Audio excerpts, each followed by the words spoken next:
కొద్దిగా డ్రగ్స్ మీద బ్రీఫ్ అందరూ వచ్చారా? వచ్చారు.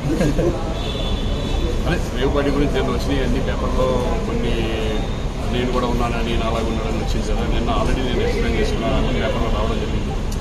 కానీ మీరు కూడా ఇటువంటి ఇన్సిడెంట్లు రాయడం ఎందుకంటే మంచిది, ఎందుకంటే పబ్లిక్ అవేర్నెస్ సొసైటీ బాగుపోవడం నుంచి మీరు ఇటువంటి హైలైట్ చేసి వస్తే ఇప్పుడున్న యూత్ డెఫినెట్గా దాన్ని చూసి నేర్చుకుంటారు. సో ఒకటి ఏంటంటే నేను మీ ద్వారా నేను అనేది ఏంటంటే ఫేక్ న్యూస్ మాత్రం ఒక పర్సన్ మీద రాయొద్దు అనేది నేను రిక్వెస్ట్ చేస్తున్నాను. తెలుసుకొని నిజంగా ఉందంటే నిజం రాయండి, లేదంటే లేదంటే కనుక దాన్ని ఎలా వెళ్ళాలి, ఒకవేళ నిజంగా ఇంకా చేసినా ఇంకా రాస్తున్నారు అనుకోండి, అది చాలా కోర్టు కానీ లేకపోతే నేను కేసు ఫైల్ చేయడం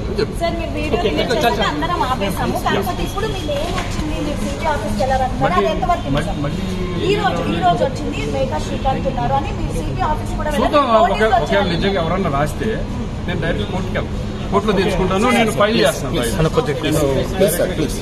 ఎందుకంటే